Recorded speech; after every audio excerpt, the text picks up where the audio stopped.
궁합이 맞는 사람이 있어요. 이거 아주 중요합니다. 나하고 궁합이 맞는 사람이 있어요.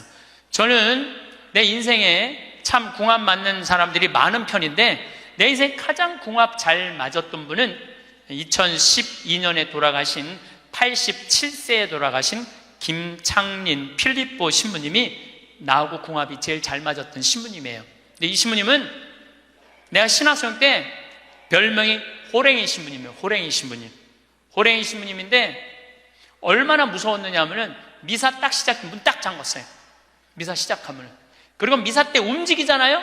그 자리에서 쫓아냈어요. 나가라고. 미사 때 움직이면은. 조금도 떠드는 걸 못 보셨어요. 조금만. 만약에 애가 뛰어다닌다, 그럼 애 3살, 4살도 욕을 바가지로 얻어먹어요. 욕을. 그리고 그 엄마는 말할 것도 없고. 하면은 내가 그 신부님 철산성당 보좌 신부로 있을 때인데, 미사를 하는데 꼬마가 저 앞에서부터 오는 거야. 모든 교우들이 얼음이 됐어요. 혼날 거 이제 시작이 되니까. 근데 신부님 딱 미사다 멈춘 거예요. 얘는 아무것도 모르고 막 3살, 4살짜리가 오는 거야. 근데 딱 신부님이 입이 참 북한 분이라 거치세요. 이 애새끼 엄마 누구냐고. 나오라고. 이 거룩한 미사에 이렇게 애새끼를 막 놔두고, 이 엄마 나오라고. 근데 진짜 중요한 거는 그 엄마가 끝까지 안 나왔다는 거야. 너무 무서우니까 못 나온 거야.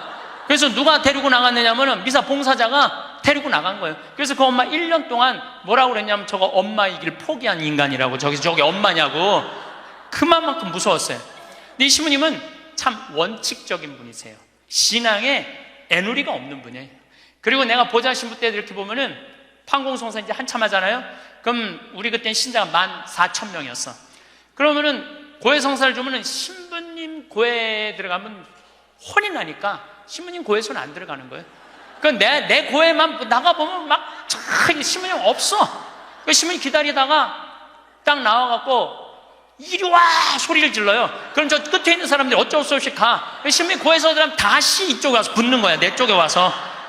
그래서 내가 하루에 500명씩 성사를 준 적이 있어요. 하루에 500명씩.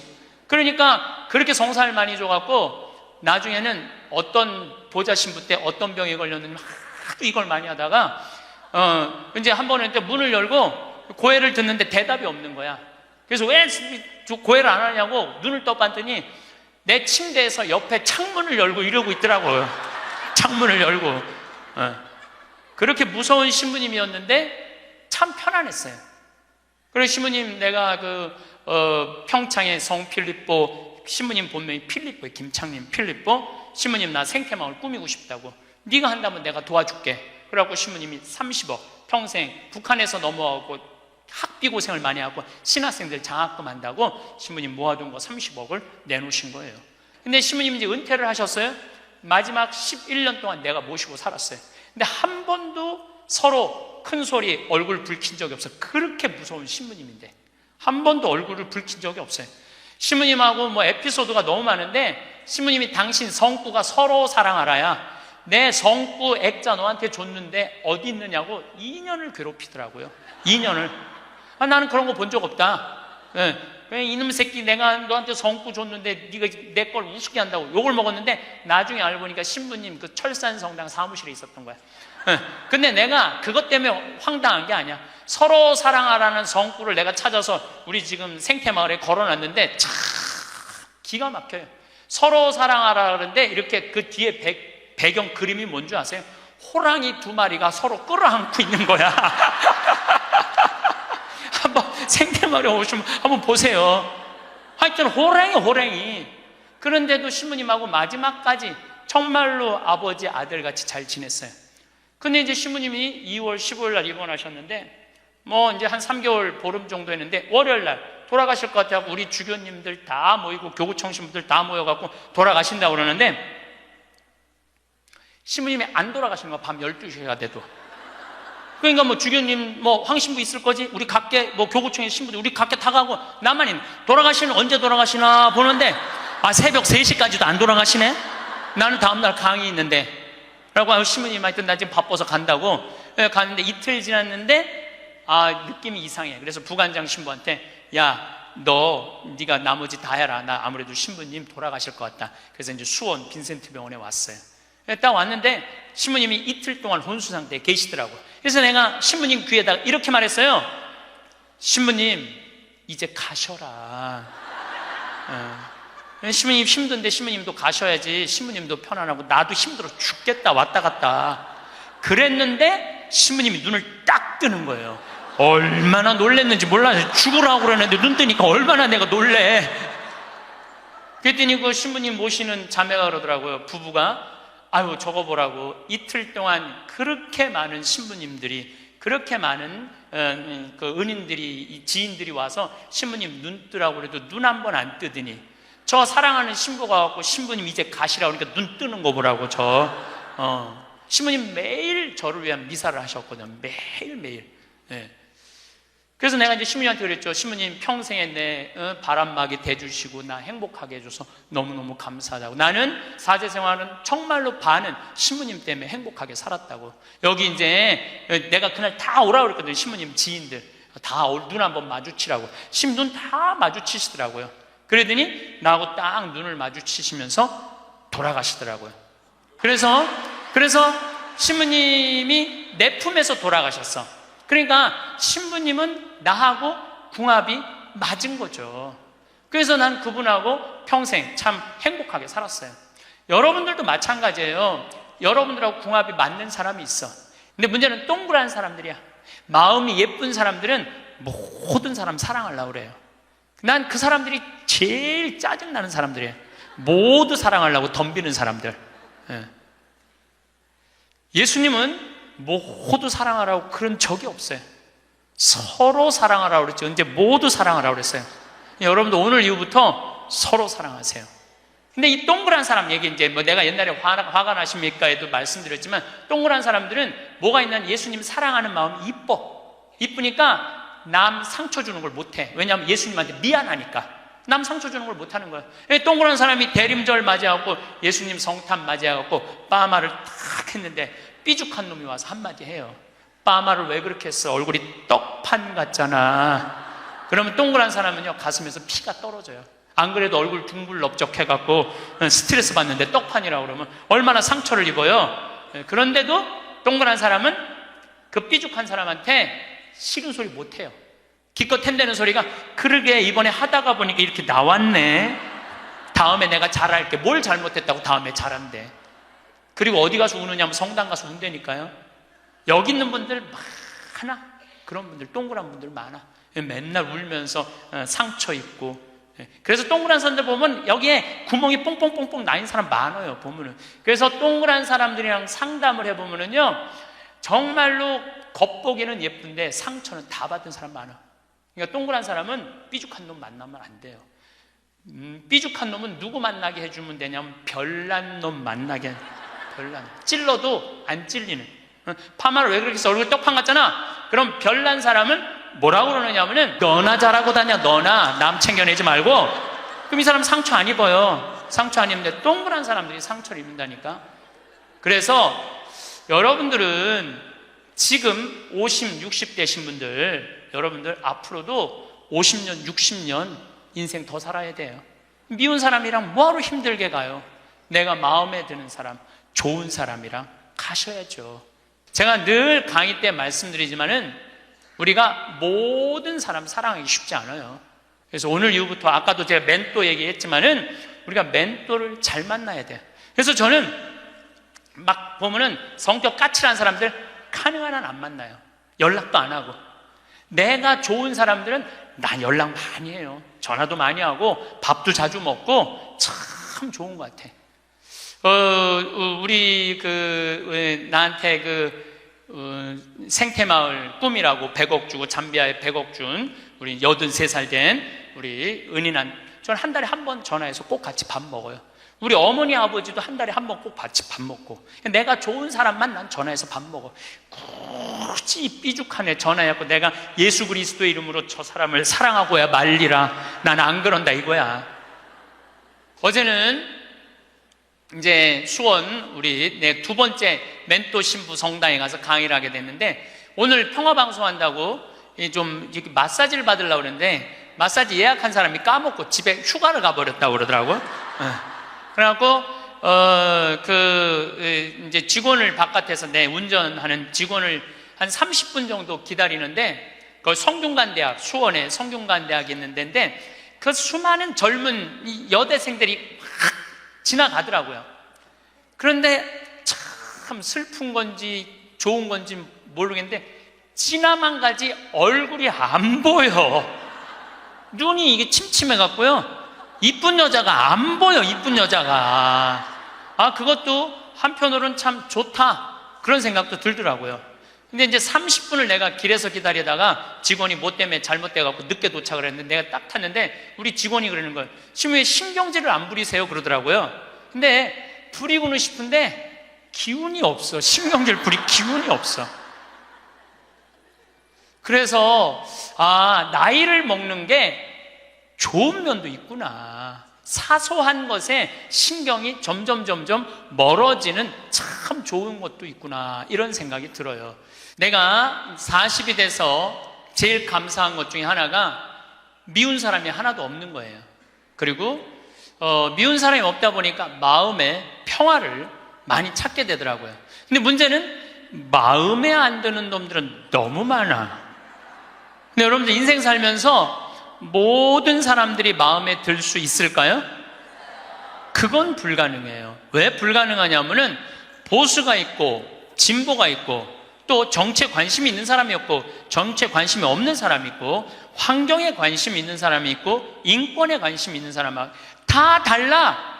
다 다른데 어떻게 나하고 생각이 다르다고 미워할 필요까지 있느냐 이거예요. 그냥 네모난 놈은 네모난 대로, 세모나면 세모난 대로, 동그라면 동그란 대로 인정해 주면 돼요.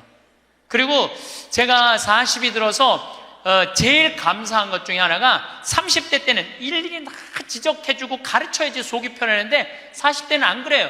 왜 안 그러느냐면 귀찮아. 그런 거를 일일이 다 신경 쓴다는 것 자체가 귀찮아요. 그런 것까지 신경 쓰고 살 필요가 없는데 뭐하러 그렇게 그 세세한 것까지 관심을 갖고 사느냐 이거예요. 그래서 40 부록이 되면서 유혹도 흔들림도 의심도 별로 없어진 것에 대해서 너무너무 감사하다는 거죠. 50이 지천명이야. 50이 지천명. 50이 되면은 뭐 해야 되느냐면 하늘의 뜻을 아는 나이야. 49가지는 세상에 관심이 많았다면 50부터는 어디에 관심이 많아야 돼? 하늘나라에 관심이 많아야 돼. 여러분들은 49까지는 세상에 속해서 살았어. 세상 일을 많이 하고 살았어요. 그럼 50부터는 이제 내가 이제 어디 갈 거야? 하늘나라 갈 거 아니야 이제? 이제는 갈 날이 점점 다가오잖아요. 그러면 하느님의 뜻을 알라고 해야 되지 않아요? 하느님의 뜻을 제가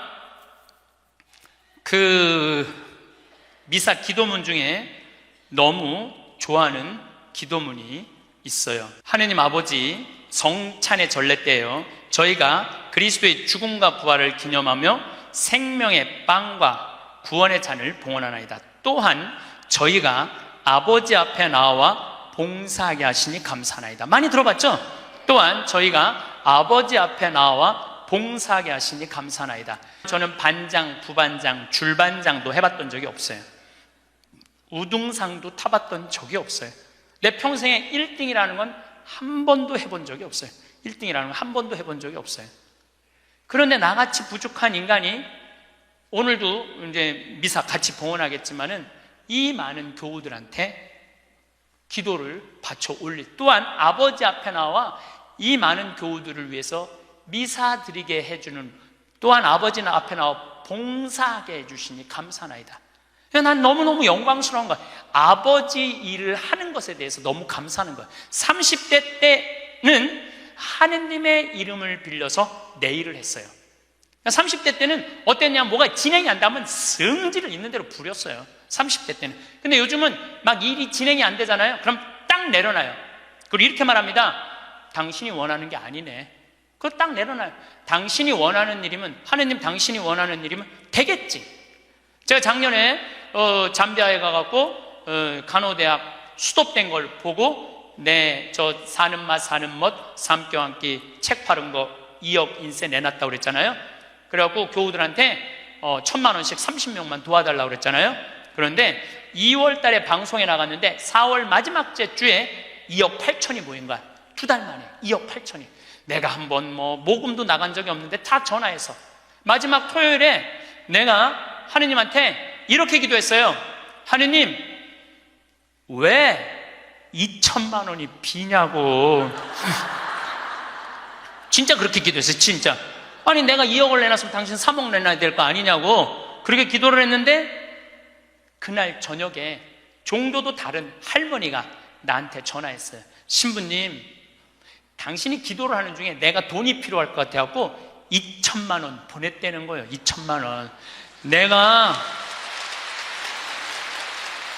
나는 기쁘지 않았어요. 기쁘지 않았어. 왜 기쁘지 않았냐면 너무 놀랐어요. 하느님이 다 듣고 하느님 왜 2천만 원이 비냐고 그랬더니 그 저녁에 2천만 원을 채워주셨으니 여러분들 기쁠 것 같아요? 무서울 것 같아요?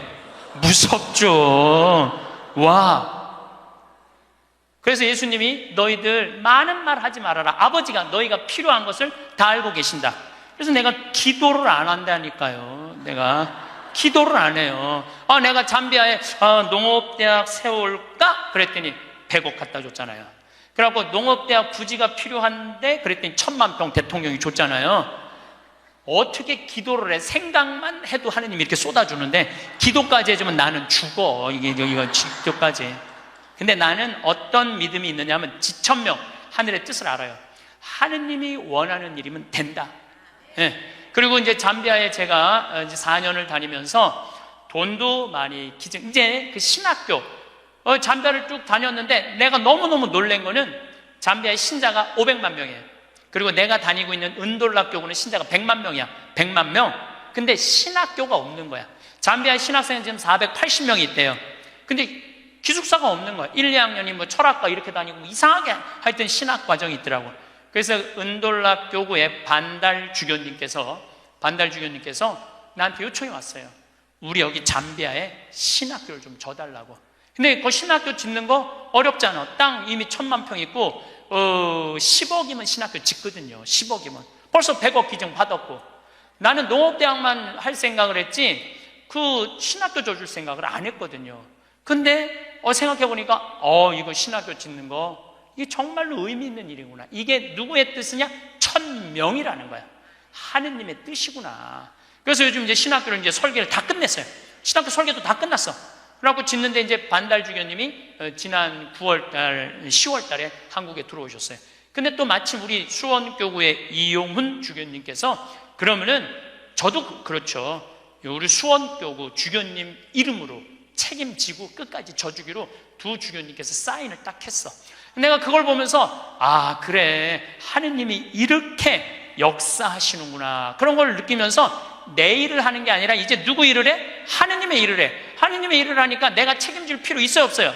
없어. 누가 책임져야 돼? 하느님이 책임져야 돼. 그야말로 내 기도는 배째라야. 줄래면 주고 말래면 말아라. 그런데 잠비아에 이번에 미국 교우들이 20명이 따라왔어요. 그런데 참 그 사연이 기가 막히더라고요. 딸이 수의학과 다니다가 교통사고로 죽은 거야. 보나라는 아이인데 24살인가 6살에. 근데 그 딸 생일날 잠비아에서 보나 샘이라고 샘을 판 거예요. 근데 그분들이 그 주교님을 만나더니 우리도 잠비아에 신학교 짓는데 자기네들이 가능한 한 100만 달러 다 모아보겠다는 거예요. 이게 그러니까 내가 그런 일을 저지르는 게 아니라 하느님이 알아서 하는 거야. 나는 뭐만 해? 심부름만 하는 거야.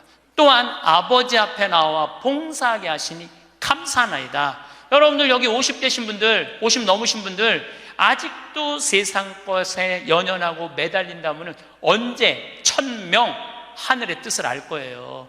이제 이 세상 돌아가는 삼라 만상 이치 다 할 나이 아니에요? 50이 되면은. 그렇다면은 내가 이 세상에서 하나라도 더 가지고 끝나는 게 아니고 이 세상에서 하느님 보시기 좋은 일을 하고 가는 게 중요하다는 거예요. 욕심을 버리시면은요, 여러분들 마음 안에 기쁨이 있어. 저는 요즘 미사 때마다 우리나라 평화를 위해서, 내가 우리나라 평화를 위해서 미사일 지향을 내가 드릴 수 있는 사제가 된다는 거 너무 감사하더라고요. 그래서 여러분들도 하느님 아버지, 내가 구역장으로 봉사하게 하시니 감사하나이다. 하느님 아버지, 내가 성모회장으로 봉사하게 하시니 감사하나이다. 하느님 아버지, 내가 반장으로 봉사하게 하시니 감사하나이다. 이렇게 기도해야 돼. 근데 50이 돼갖고 기껏 텐대는 소리가, 하느님 이번에 프레스디움 단장 안 하게 해주시니 감사하나이다. 이러면 안 된다는 거예요. 62순이라고 해. 62순. 이해 안 되는 게 없어야 돼요. 삼라만상 우주, 아까 1000명이라고 그랬잖아요. 1000명 안에는 우주 만물의 조화까지 다 알아야 돼. 그 60이 되면은 이해 안 되는 게 없어야 돼. 내가 60 되신 분 중에 너무너무 멋있는 분 한 분을 알고 계세요. 난 그분 지금 얼굴도 본 적이 없는 분이에요. 얼굴도 본 적이 없는데 이분이 얼마나 멋있느냐 하면은 성모회장이래, 어느 정당에. 근데 내 후배 신부 중에 하나가 5년 전에 옷을 벗었어요. 신학교 때 내가 굉장히 예뻐했던 아이인데 자기 기쁘지 않대. 사제로서 기쁘지 않대. 사제로서 기쁘지 않으니까 미사를 드릴 수가 없는 거예요. 그거 여자 문제보다도 더 고통스러운 거예요. 내가 사제로서 기쁘지 않아. 그래서 나는 더 이상 제사를 드릴 수 없다. 그래서 옷을 벗고 나간 거야. 이 신부는 혼자 쭉 사는 거죠. 근데 그 본당 신부였을 때 성모회장님이었대. 성모회장님이었는데 이 신부님이 5년 동안 혼자 사는 걸 알고 딸이 36인가 37이래. 딸한테 그랬대요. 너 그 신부님 알지? 알고 있대. 근데 그 신부 옷 벗은 거 알지? 알고 있대.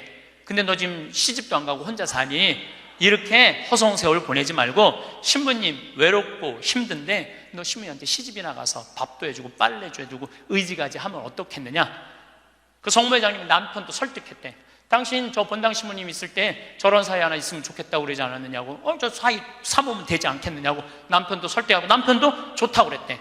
그래갖고 이번 3월 신부님한테 찾아간 거야. 내 딸 줄 테니까 신부님 혼자 외롭게 살지 말고 내 딸 이제 데리고 같이 살았으면 좋겠다고. 그래서 이번 3월 달에 결혼을 시킨 거야.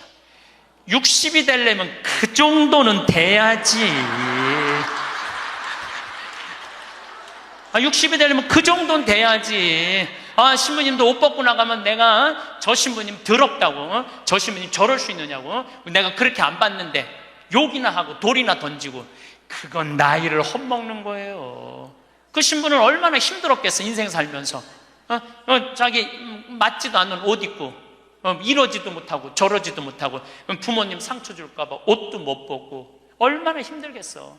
그 정도 이해는 돼야지. 60이 돼갖고 옷 벗고 나가면 나는 이해가 안 되네. 저 신부님 왜 옷을 벗고 나갔을까. 그래서 60이라는 건요 정말 아름답기 시작한 나이예요. 그리고 60이 되면은 이순이라는 게 뭐냐면은 귀가 편안해야 되는 나이예요. 60. 화가 나지 말아야 돼. 누가 내 욕을 해도 화가 나지 말아야 돼. 근데 60 된 분들 막 누가 내 욕을 해. 그럼 뭐라 그래? 나를 내가 산전수전 다 겪었는데 날 뭘로 보고 내 욕을 해? 내가 이놈을 뻔때를 보여주리라. 이때부터는 나이를 헛먹는 거예요. 누가 내 욕을 해도 화가 나지 말아야 돼. 내 커피숍 하는 친구가 있어. 이 친구가 해준 얘기예요. 무슨 얘기냐면은 1시에 자기 커피숍에 60 먹은 아줌마 10명이 들어오더래요.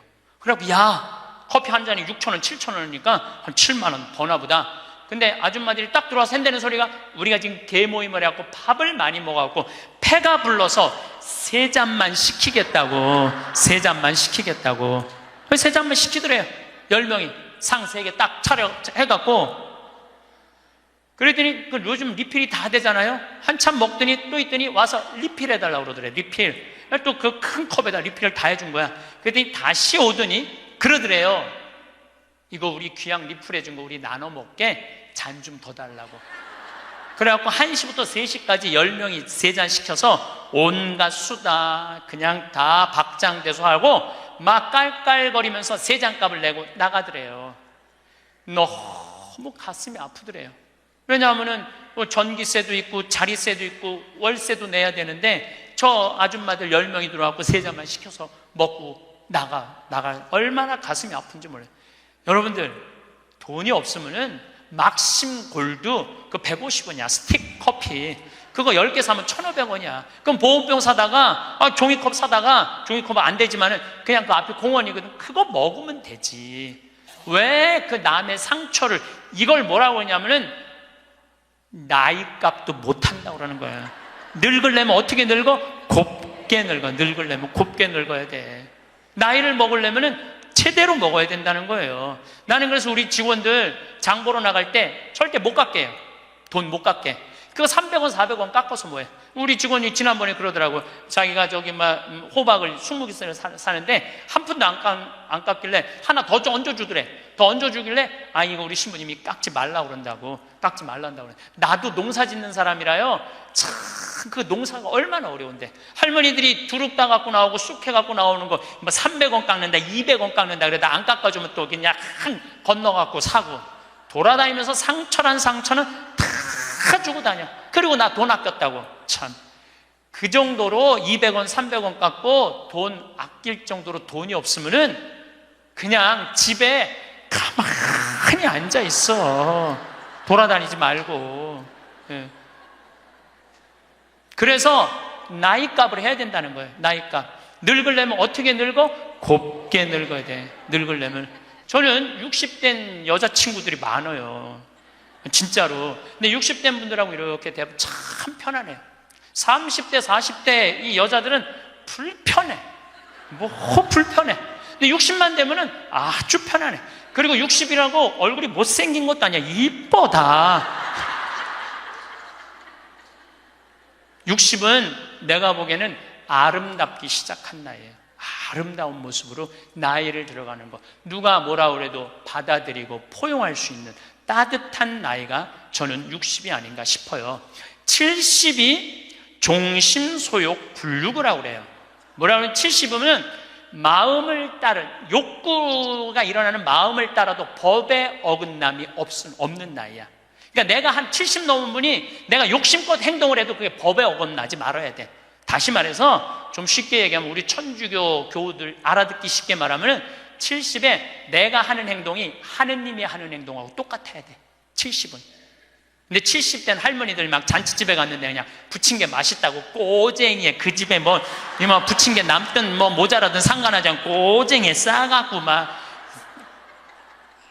그게 이제 늙으려면 곱게 늙으려는 거예요. 그러면 안 된다는 거예요. 70. 불류구라는 게 뭐냐면 자야, 자. 예. 자가 넘침이 없는 거. 우리 요셉 성인을 의인이라고 그러죠? 왜 의인이라고 그러는지 아세요? 목수들은 자가 생명이에요. 그래서 길이가 정확해야 돼. 그래서 목수들은 재판할 때도 누구를 불러냐? 목수를 불러요. 목수를 불러갖고 이 사람이 정확하게 계산한 거냐? 누가 다 계산해줘? 목수들이 계산해줘서 그 의인이야, 의인. 그러니까 어긋남이 없는 거야, 어긋남이. 70이 되면은. 근데 70이 됐는데도 불구하고 욕심을 부리고. 난 70된 할머니들 싸우는 거 많이 봤어요. 싸우는 거 많이 봤어요. 우리 생태마을에 노인대학이 많이 오거든요. 그리고 우리 이제 항아리가 거의 1000개 정도 돼요. 항아리가 1000개 정도 되는데 항아리는 열어보면 안 돼요. 그러니까 이제 노인 할머니 한 분이, 내가 들은 얘기야. 할머니 한 분이 와갖고 그 문을 이렇게 걸어두거든요. 근데 문을 열고 들어가더래. 그 항아리 있는 대로. 그래서 봉사자가 할머니 거기 들어가시면 안 돼요. 들은 척도 안 하고 들어가더래. 거기를. 그러더니 이제 항아리를 하나하나 보더래. 그래서 할머니 그 항아리 열어보면 안 돼. 들은 척도 안 하고 항아리를 고무 밴드를 벗기더래. 할머니 그 찍어 먹으면 안 돼. 들은 척도 안 하고 찍어. 그 항아리 하나 200만 원인데 300만 원인데 그거 하나 거기에 구데기 생기면 누가 책임질 건데. 예. 그래서 우리가 나이를 먹어가면 먹어갈수록 상식이 가득 차야 돼요. 나이가 먹을수록 어린아이가 돼가는 경우가 참 많아요. 근데 공자님이 73살까지 살다가 죽었어. 무슨 얘기냐면은 천지가 80이 넘게 사는데 70까지만 얘기를 하고 죽은 거야, 공자님이. 80은 어떻게 살으라고. 그래서 내가 80을 내가 생각을 해봤어요. 80은 뭐 해야 되는 나이냐면은 생생지심의 나이예요. 생생지심. 생생지심이라는 게 뭐냐면은 생명을 사랑하는 나이야. 80은 생명을 사랑하는 나이. 80까지 살면은 여러분들 감사하지 않아요? 감사하죠? 저는 46세 위암 수술을 하고 매년 가을마다 단풍 구경을 가요. 매년 셋째 주 월요일 날 우리 부관장 출신 신부들하고 단풍 구경을 가는데 너무너무 아름답더라고. 그때 내 기도문이 뭐냐면, 하느님, 올해도 단풍을 보게 해주셔서 감사합니다. 이렇게 아름다운 단풍을 보게 해주셔서 감사합니다. 근데 80이 된 분들은 단풍을 몇 번을 보는 거야? 80번을 보는 거 아니에요. 얼마나 감사해. 근데 80 먹은 할머니들 뭐 다리도 아프고 허리도 아프고 뭐 귀찮지. 근데 이렇게 말해요. 늙으면 죽어야 돼. 사는 게 귀찮아. 사는 게 재미가 하나도 없어.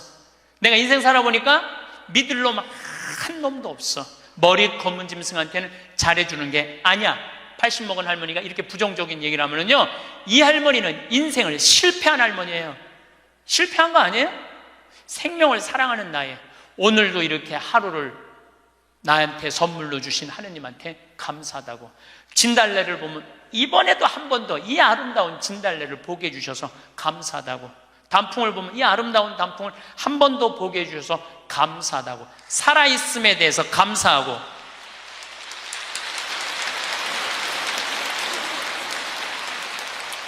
생명에 대해서 사랑하는 마음. 저는 우리 요즘 대리임 때 우리 직원들 마니또를 해요. 작년에 느닷없이 마니또를 하자고 그러더라고요. 그래서 이제 쭉 뽑았어. 우리 직원이 40명인데 나는 이제 60 먹은 형제가 뽑혔어요. 근데 한 달 동안 그 형제만을 위해서 기도한다는 게 좀 그렇더라고요. 왜냐하면 내가 40명의 목자인데, 그래서 내가 매일 한 명씩 이름을 부어서 묵주기도 5단을 해줬어요. 나는 어떤 신념이 있느냐면, 하루에 묵주기도 기도 5단 이상 하면 안 된다는 신념이 있어요. 5단도 힘들어 죽겠는데 막 20단, 30단 하는 사람들 보면은 놀라워. 뭐 한다고 20단, 30단씩이나 해. 하루에 5단 이상 하면 안 된다는 신념이 있어요. 그런데 날짜는 30일인데 직원은 40명이잖아요. 그러니까 5단은 무조건 선물로 줘야 될 거 아니야. 하루에 10단을 하게 되더라고요.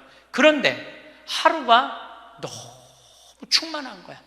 막 10단을 하니까 더 충만한 거야. 이거 봐라. 이 남을 위해서 기도하는 게 참 좋으네. 너무 좋더라고, 기도하는 게. 1월 달에 딱 되고 나는데 우리 어머니 아버지 막내 세연이라고 이제 증손녀가 태어났는데 23명이야. 매일 한 명씩 묵주기도 5단을 했어요. 2월 달에는 내가 이제까지 살아오면서 나하고 사이 좋았는데 죽은 사람들 위해서 묵주기도 5단. 여러분들 여기 화랑에 작년 12월 14일 날 내 친구 신부 김순겸 사도 요한 신부가 모잠비크에서 선교사 하다가 죽었어, 교통사고로. 근데 그 신부가 그림 그린 거 여기 지금 전시해요.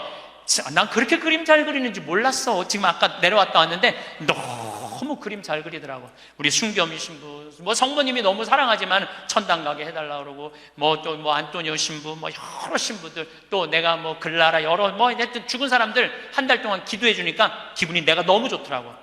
그래서 올해 3월 달부터는 이제까지 어려서부터 지금까지 나한테 잘해줬던 사람을 위해서 묵주기도를 맨날 해요. 그리고 나 한 메시지 보내요. 내가 너 위해서 오늘 묵주기도 했다고.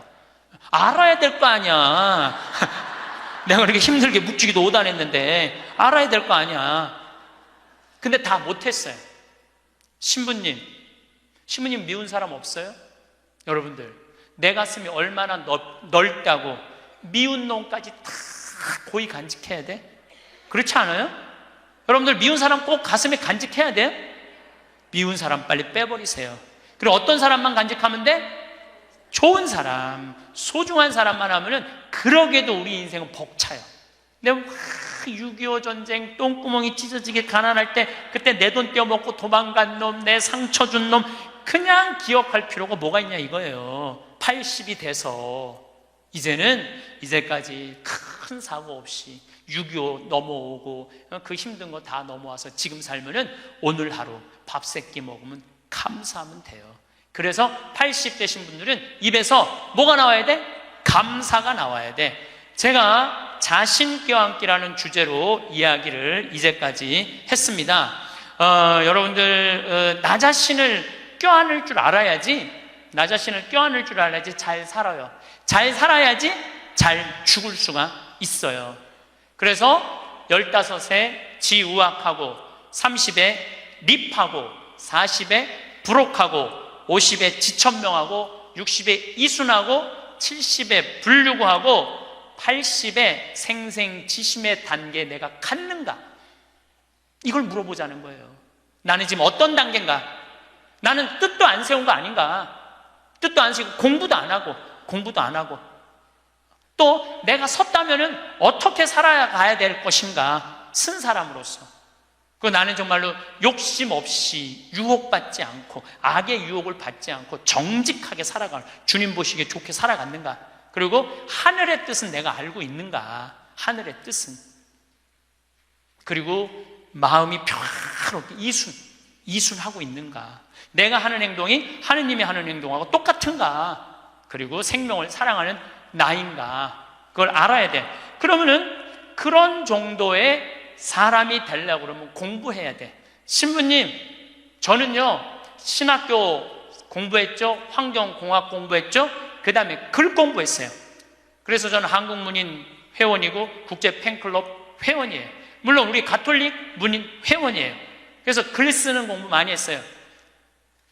제가 잘났다는 게 아니고 끊임없이 공부하는 걸 게을리하면 안 돼요. 저는 요즘 무슨 공부를 하느냐면 성서 공부를 하고 있어요. 안병철 신부님 사도행전 강의 참 열심히 들어요. 최승종 신부님 강의 참 좋아요. 끊임없이 들어요. 요즘 사도 바울에 대해서 공부 많이 해요. 정말로 재밌더라고요. 사도 바오로 보통 분이 아니야. 사도 바오로가 예수님이 30년에 돌아가셨는데 사도 바오로는 35살에 개종을 해요. 5년 동안 천주교 신자를 얼마나 많이 박해했는지 몰라. 5년 동안 집집마다 다니면서 잡아 감옥에다 가뒀어요. 집집마다. 스테파노 죽일 때 옷 들고 있었고, 그리고 다마스커스로 가다가 말에서 떨어지죠. 예수님이 사울아 사울아 왜 나를 박해하느냐. 그리고 35년서부터 45년까지 10년 동안 돌을 닦아요. 돌을. 그리고 바오로 사도는 안티오키아 교회를 바르나바 사도하고 세우면서 46년부터 1차 선교, 2차 선교, 3차 선교, 4차 선교, 마지막 로마까지 가는, 그래갖고 64년에 죽어요. 그러니까 거의 60살 정도, 30년 동안 하느님 일을 하다가 죽어. 33년 정확하게 33년. 내가 신학교 때 이런 거 몰랐어요. 요즘 공부하면서 알아. 공부하면서 너무 재밌더라고. 신부님은 팔자가 좋아갖고 대학 다니고 싶으면 대학 다니고, 대학원 다니고 싶으면 대학 다니고, 그 다음에 무슨 교수한테 글 배우고 싶으면 글 배우고. 신부님 팔자가 좋죠. 여러분들, 내가 팔자가 좋은 게 아니에요. 여러분들도 얼마든지 배울 수가 있어. 내가 지금 왜 이 핸드폰을 들고 왔다 갔다 하느냐면은 여기에 대학이 들어있어요. 여기 유튜브를 통해서 모든 교수들 강의를 다 들을 수 있어요. 주옥 같은 강의가 다 들어있어요. 역사를 배우고 싶으면 역사를 치면 나오고, 철학을 배우고 싶으면 철학을 나오고, 성서를 치면 성서가 나오고, 그냥 너무너무 많아. 여기 이 휴대폰에 이거 맨날 메시지하고 전화 받는 걸로 하지 말고, 신부님 이거 어떻게 찾아요? 손자들한테 해달라고 그래. 손자들한테 이렇게 얘기하세요. 그게 손자들 교육이에요. 얘야, 나 소크라테스 변론이라는 거 듣고 싶은데, 변론이라는 걸 듣고 싶은데 이거 좀 내가 누르면 바로 나오게 해줘라. 그럼 걔 그거 찾아서 걔도 공부해. 맨날 게임만 하다가 할머니가 이거 좀 깔아달라고 그러면 걔 기가 막히게 깔아줘요. 누르면 나와. 누르면. 결국은 내가 서야 돼. 내가 깨우쳐야 돼. 배우고 익히니 이 또한 기쁘지 아니한가? 라는 우리 공자님 말씀대로 저는 여러분들이 공부했으면 좋겠어요. 공부를 하면은요, 소크라테스 말씀처럼 지식은 덕으로 가고 덕은 곧 행복으로 이어진다는 거예요. 그래서 우리 교우들 열심히 공부하셔서 조금 더 성숙한 사람으로 변화돼 나갔으면 좋겠어요. 행복은 곧 힘입니다. 더 정확히 말하면 행복이 곧 경쟁력이 된 시대입니다. 마음이 편안한 사람이 더 좋은 결정을 내리고 더 좋은 관계를 만들고 더 좋은 결과를 만들어냅니다. 이것은 단순히 기분 좋게 사는 것을 넘어서 실제로 삶을 더 잘 살아갈 수 있는 힘을 갖추는 것입니다. 행복한 사람은 스스로를 소모하지 않습니다. 이것이 가장 중요한 차이입니다. 불행한 사람은 자기 자신과 싸우며 살아갑니다. 자신을 탓하고 자신에게 화를 내고 스스로에게 가혹합니다. 그렇게 자기 자신을 갉아먹으며 앞으로 나아가려 합니다. 하지만 그런 방식으로는 멀리 갈 수 없습니다. 에너지는 한정되어 있고 스스로를 소모하는 사람은 결국 바닥을 드러내게 됩니다. 반면 행복한 사람은 다릅니다. 이들은 스스로를 돌봅니다. 피곤하면 쉬고 힘들면 멈춥니다. 자신의 감정을 인정하고 필요한 것을 챙깁니다. 이것이 나약함이 아니라는 것을 알기 때문입니다. 오히려 이것이 계속 나아가기 위한 방법이라는 것을 압니다. 마치 긴 여행을 떠날 때 중간중간 휴게소에서 쉬어가는 것처럼 삶도 그렇게 쉬어가며 나아가야 한다는 것을 이해합니다. 쉬는 것이 게으른 것이 아니라 더 오래, 더 건강하게 가기 위한 준비라는 것을 깨닫습니다. 행복한 사람은 감사하는 습관을 가지고 있습니다. 작은 것에도 고마워할 줄 압니다. 아침에 눈을 뜨는 것, 따뜻한 햇살, 맛있는 음식, 편안한 잠자리, 이런 것들이 당연하지 않다는 것을 압니다. 그래서 매일매일이 선물처럼 느껴집니다. 이런 마음은 삶을 풍요롭게 만듭니다. 같은 하루를 살아도 감사하는 사람은 더 많은 것을 느끼고 더 많은 것을 누립니다. 똑같은 아침 식사를 해도 똑같은 거리를 걸어도 감사하는 마음이 있으면 그 안에서 더 많은 기쁨을 찾아냅니다. 관계도 다릅니다. 행복한 사람은 다른 사람을 공격하지 않습니다. 자신이 충만하기 때문에 남을 깎아내릴 필요가 없습니다. 대신 다른 사람의 성공을 함께 기뻐하고 다른 사람의 아픔을 함께 슬퍼합니다. 이런 사람 곁에는 자연스럽게 사람들이 모입니다. 좋은 관계는 또 다른 행복을 만들어내고 그 행복은 다시 더 좋은 관계를 만들어냅니다. 이렇게 선순환이 일어납니다. 행복한 사람 주변에는 따뜻한 기운이 흐르고 그 기운이 더 많은 사람들을 끌어당깁니다. 이런 모든 것들이 결국 지속 가능한 성공으로 이어집니다. 지속 가능하다는 말이 중요합니다. 한순간 반짝하고 사라지는 성공이 아니라 오래도록 계속되는 성공. 일시적으로 높이 올라갔다가 추락하는 것이 아니라 천천히 꾸준히 올라가는 것. 그것이 진짜 성공입니다. 그리고 그런 성공은 행복한 마음에서만 가능합니다. 불행한 마음으로 이룬 성공은 오래가지 못합니다. 그것은 마치 모래 위에 세운 집과 같습니다. 언뜻 보기엔 멋져 보이지만 파도가 치면 무너져 버립니다. 억지로 견디며 이룬 것들은 결국 무너집니다. 마음이 버티지 못하기 때문입니다. 몸도 버티지 못하기 때문입니다. 관계도 버티지 못하기 때문입니다. 모든 것이 긴장 상태에서 만들어졌기 때문에 그 긴장이 풀리는 순간 함께 무너져 내립니다. 하지만 행복한 마음으로 이룬 것은 다릅니다. 그것은 단단한 바위 위에 세운 집과 같습니다. 바람이 불어도 비가 내려도 흔들리지 않습니다. 왜냐하면 그 밑바탕이 튼튼하기 때문입니다. 행복이라는 단단한 기초 위에 세워진 성공은 무너지지 않습니다. 설령 어려움이 와도 그것을 이겨낼 수 있는 힘이 그 안에 있습니다. 많은 분들이 아직도 행복을 미루고 있습니다. 일이 끝나면, 돈을 좀 더 벌면, 상황이 나아지면 그때 행복해지겠다고 생각합니다. 하지만 그때는 오지 않습니다. 항상 새로운 일이 생기고 항상 돈은 부족하고 항상 상황은 완벽하지 않습니다. 행복을 미루는 것은 삶을 미루는 것과 같습니다. 오늘 행복하지 않으면 내일도 행복하지 않습니다. 행복은 조건이 갖춰져야 오는 것이 아니라 마음먹기에 달린 것이기 때문입니다. 지금 이 순간이 행복해져야 합니다. 완벽하지 않아도 괜찮습니다. 모든 것이 갖춰지지 않았어도 괜찮습니다. 지금 있는 것들로 행복해질 수 있습니다. 아니, 지금 있는 것들로 행복해져야 합니다. 그것이 앞으로 나아갈 수 있는 유일한 방법이기 때문입니다. 지금 이 순간을 소중히 여기고 지금 가진 것에 감사하는 것부터 시작해야 합니다. 시대는 바뀌었습니다. 성공이 행복을 만드는 시대에서 행복이 성공을 만드는 시대로 완전히 전환되었습니다. 이것은 단순히 살아가는 방식의 변화가 아니라 가치관의 전환입니다. 무엇이 진짜 중요한지, 무엇을 먼저 챙겨야 하는지, 어떻게 살아야 잘 사는 것인지에 대한 근본적인 변화입니다. 과거에는 성공이 목표였습니다. 모두가 성공을 향해 달려갔고 성공하기 위해 많은 것을 포기했습니다. 건강도, 관계도, 마음의 평화도 뒤로 미뤘습니다. 언젠가 성공하면 다 돌아올 거라고 믿으면서 말입니다. 하지만 성공한 많은 사람들이 알게 되었습니다. 성공했다고 자동으로 행복해지지는 않는다는 것을, 오히려 성공을 위해 포기했던 것들이 얼마나 소중했는지 그것들을 잃고 나서야 깨닫게 되었습니다. 건강을 잃고 관계를 잃고 마음의 평화를 잃은 후에야 그것들의 가치를 알게 되었습니다. 새로운 시대는 다릅니다. 이제는 행복이 출발점입니다. 행복한 마음으로 시작해야 좋은 결과가 나옵니다. 행복한 상태에서 일해야 좋은 성과가 나옵니다. 행복한 관계 속에서 살아야 더 큰 것을 이룰 수 있습니다.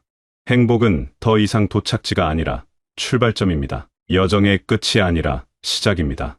행복이 있어야 모든 것이 시작됩니다. 이 변화를 받아들이는 것이 쉽지 않을 수 있습니다. 우리는 다른 방식으로 살아왔으니까요. 참고 견디는 것이 미덕이라고 배웠고, 고통을 이겨내는 것이 강함이라고 배웠습니다. 하지만 이제는 달라져야 합니다. 참고 견디기보다는 즐기고 누려야 합니다. 고통을 이겨내기보다는 행복을 만들어가야 합니다. 강함의 정의 자체가 바뀌었습니다. 이제 진짜 강한 사람은 고통을 견디는 사람이 아니라 행복을 선택할 줄 아는 사람입니다. 구체적으로 어떻게 해야 할까요? 먼저 작은 것부터 시작하면 됩니다. 매일 아침 눈을 뜨면서 감사한 것 3가지를 떠올려 보세요. 하루 중 한 번은 자신에게 친절한 말을 건네보세요.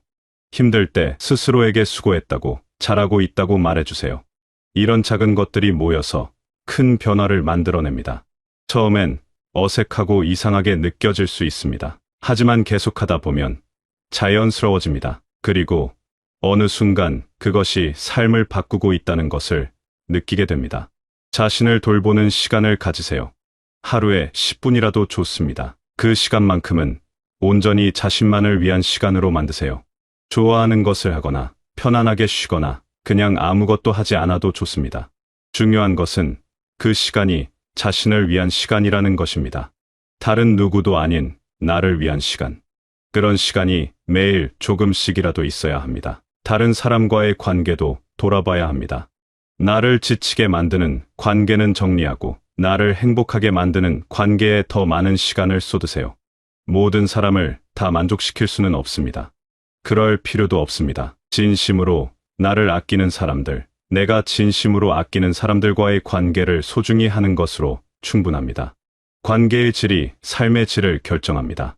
좋은 관계 속에서는 행복이 자라나고 나쁜 관계 속에서는 불행이 자라납니다. 완벽하지 않아도 괜찮다는 것을 받아들이세요. 모든 것을 완벽하게 하려고 하면 지칩니다. 70%만 해도 충분합니다. 나머지 30%는 여유로 남겨두세요. 그 여유가 행복을 만들어냅니다. 여유가 있어야 웃을 수 있고, 여유가 있어야 즐길 수 있고, 여유가 있어야 감사할 수 있습니다. 빈틈없이 완벽한 삶은 숨이 막힙니다. 조금 부족하고 조금 느슨한 삶이 오히려 더 건강합니다. 실수해도 괜찮습니다. 실수는 배움의 기회입니다. 자신을 너무 몰아세우지 마세요.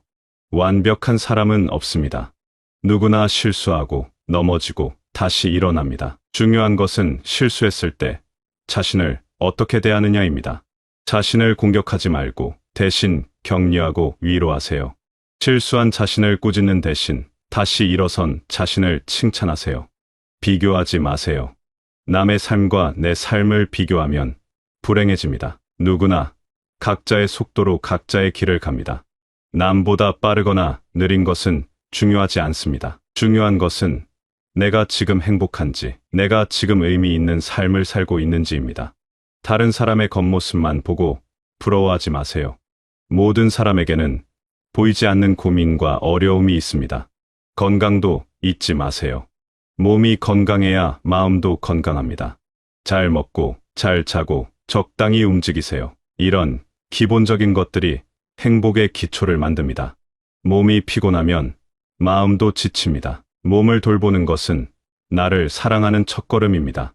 건강한 몸에서 건강한 생각이 나오고 건강한 생각에서 행복한 마음이 나옵니다. 무엇보다 지금을 살아가세요. 과거를 후회하거나 미래를 걱정하는데 너무 많은 시간을 쓰지 마세요. 과거는 이미 지나갔고 미래는 아직 오지 않았습니다. 우리가 살 수 있는 것은 오직 지금뿐입니다. 지금 이 순간을 충분히 느끼고 충분히 누리세요. 바로 이 순간이 인생입니다. 지금이 아니면 언제 행복할 것입니까? 이 모든 것들이 쌓이면 행복한 삶이 됩니다. 그리고 그 행복한 삶 속에서 자연스럽게 좋은 일들이 일어납니다. 좋은 사람들을 만나고 좋은 기회가 오고 좋은 결과가 따라옵니다. 이것이 바로 행복이 성공을 만드는 방식입니다. 억지로 만드는 것이 아니라 자연스럽게 흘러가는 것입니다. 시대가 우리에게 요구하는 것이 바뀌었습니다. 더 이상 고통을 견디는 사람이 아니라 행복을 만들어가는 사람이 되어야 합니다. 더 이상 자신을 희생하는 사람이 아니라 자신을 소중히 여기는 사람이 되어야 합니다. 더 이상 미래를 위해 현재를 포기하는 사람이 아니라 현재를 행복하게 살면서 미래를 준비하는 사람이 되어야 합니다. 이것은 어려운 일이 아닙니다. 사실 이것은 원래 우리가 해야 했던 일입니다. 단지 잊고 있었을 뿐입니다. 행복하게 사는 것이 우리의 권리이자 책임입니다. 자신을 돌보는 것이 이기적인 것이 아니라 필수적인 것입니다. 지금 이 순간을 즐기는 것이 나태한 것이 아니라 지혜로운 것입니다. 여러분은 지금까지 충분히 열심히 살아왔습니다. 충분히 노력했고, 충분히 견뎠고, 충분히 애썼습니다. 이제는 조금 다르게 살아도 됩니다. 조금 더 편하게, 조금 더 행복하게, 조금 더 자신에게 친절하게 살아도 됩니다. 그것이 새로운 시대가 요구하는 방식이고, 그것이 더 나은 결과를 만드는 방법입니다. 행복은 먼 곳에 있지 않습니다. 거창한 무언가를 이뤄야만 얻을 수 있는 것도 아닙니다. 행복은 바로 지금, 여기, 여러분의 마음속에 있습니다. 단지 그것을 발견하고, 키우고, 지켜나가면 됩니다. 그러면 삶이 달라집니다. 같은 하루를 살아도 다르게 느껴집니다. 같은 일을 해도 다른 결과가 나옵니다. 시대는 이미 바뀌었습니다. 이제는 여러분이 바뀔 차례입니다. 행복을 미루지 마세요. 행복을 나중으로 미루는 것은 삶을 나중으로 미루는 것과 같습니다. 지금 이 순간부터 행복해지세요. 작은 것부터 시작하세요. 그러면 큰 변화가 일어날 것입니다. 여러분은 그럴 자격이 있습니다. 행복할 자격, 편안할 자격, 사랑받을 자격이 있습니다. 지금까지 살아온 모든 순간이 여러분을 여기까지 데려왔고 앞으로도 계속 나아갈 힘을 주고 있습니다. 그 힘의 근원을 행복으로 채우세요. 그러면 더 멀리, 더 높이, 더 아름답게 나아갈 수 있습니다. 여러분의 매일이 조금씩 더 밝아지고 마음이 조금씩 더 가벼워지고 삶이 조금씩 더 풍요로워지기를 바랍니다. 그리고 그 모든 변화가 여러분을 진정한 성공으로 이끌어주기를 바랍니다. 행복이 여러분의 든든한 동반자가 되어 앞으로의 모든 여정을 함께하기를 바랍니다. 여러분이 원하는 모든 것을 이루시되 그 과정에서 행복을 잃지 않으시길 바랍니다. 무엇보다 여러분 자신에게 가장 좋은 친구가 되시길 바라겠습니다. 길 바라겠습니다. 길 바라겠습니다. 길 바라겠습니다. 길 바라겠습니다.